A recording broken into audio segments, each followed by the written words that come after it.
بسم اللہ الرحمن الرحیم۔ السلام علیکم۔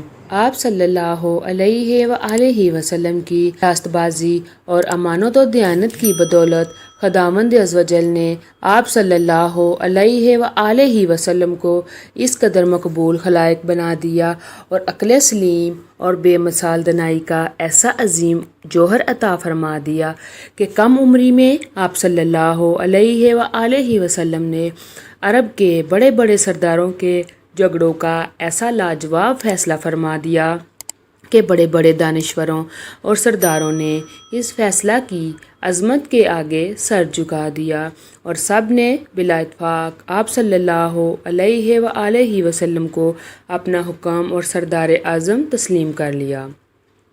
چنانچہ اس قسم کا ایک واقعہ تعمیر کعبہ کے وقت پیش آیا، جس کی تفصیل یہ ہے۔ آپ صلی اللہ علیہ وآلہ وسلم کی عمر 35 برس کی ہوئی تو زوردار بارش سے حرم کعبہ میں ایسا عظیم سیلاب آ گیا کہ کعبہ کی عمارت بالکل ہی منہدم ہو گئی۔ حضرت ابراہیم اور حضرت اسماعیل علیہ السلام کا بنایا ہوا کعبہ بہت پرانا ہو چکا تھا۔ عمال کا قبیلہ جرہم اور قصہ وغیرہ اپنے اپنے وقتوں میں اس کعبہ کی تعمیر و مرمت کرتے رہے تھے، مگر چونکہ عمارت نشیب میں تھی اس لیے پہاڑوں سے برساتی پانی کے بہاؤ کا زوردار دارہ وادی مکہ میں ہو کر گزرتا تھا اور اکثر حرم کعبہ میں سیلاب آ جاتا تھا۔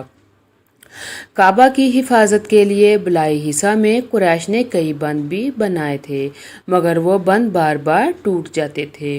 اس لیے قریش نے یہ طے کیا کہ عمارت کو ڈھا کر پھر سے کعبہ کی ایک مضبوط عمارت بنائی جائے جس کا دروازہ بلند ہو اور چھت بھی ہو۔ چنانچہ قریش نے مل جل کر تعمیر کا کام شروع کر دیا۔ اس تعمیر میں حضور صلی اللہ علیہ وآلہ وسلم بھی شریک ہوئے اور سرداران قریش کے دوش بدوش پتھر اٹھا اٹھا کر لاتے رہے۔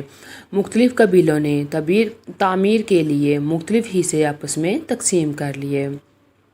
عمارت حجر اسود تک پہنچ گئی تو قبائل میں سخت جھگڑا ہو گیا۔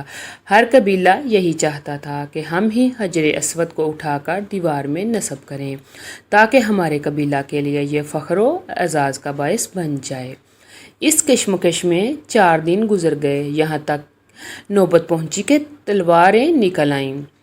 بنو عبدالدار اور بنو عدی کے قبیلوں نے تو اس پر جان کی بازی لگا دی اور زمانہ جاہلیت کے دستور کے مطابق اپنی قسموں کو مضبوط کرنے کے لیے ایک پیالہ میں خون بھر کر اپنی انگلیاں اس میں ڈبو کر چاٹ لیں۔ 5ویں دن حرم کعبہ میں تمام قبائل عرب جمع ہوئے اور اس جھگڑے کو طے کرنے کے لیے ایک بڑے بوڑھے شخص نے یہ تجویز پیش کی کہ کل جو شخص صبح سویرے سب سے پہلے حرم کعبہ میں داخل ہوا اس کو پنچ مان لیا جائے، جو فیصلہ کر دے سب اس کو تسلیم کر لیں۔ چنانچہ سب نے یہ بات مان لی۔ خدا عزوجل کی شان کہ صبح کو جو شخص حرم کعبہ میں داخل ہوا وہ حضور رحمت عالم صلی اللہ علیہ وآلہ وسلم ہی تھے۔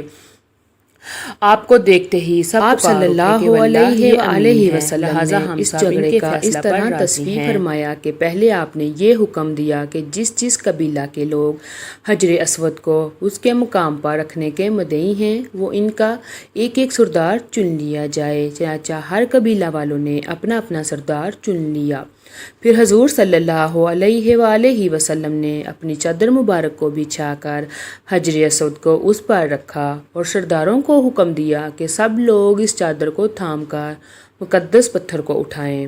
چنانچہ سب سرداروں نے چادر کو اٹھایا اور جب حجر اسود اپنے مقام تک پہنچ گیا تو حضور صلی اللہ علیہ وآلہ وسلم نے اپنے متبرک ہاتھوں سے اس مقدس پتھر کو اٹھا کر اس کی جگہ پر رکھ دیا۔ اس طرح ایک ایسی خون ریز لڑائی ٹل گئی جس کے نتیجہ میں نامعلوم کتنا خون خرابہ ہوتا۔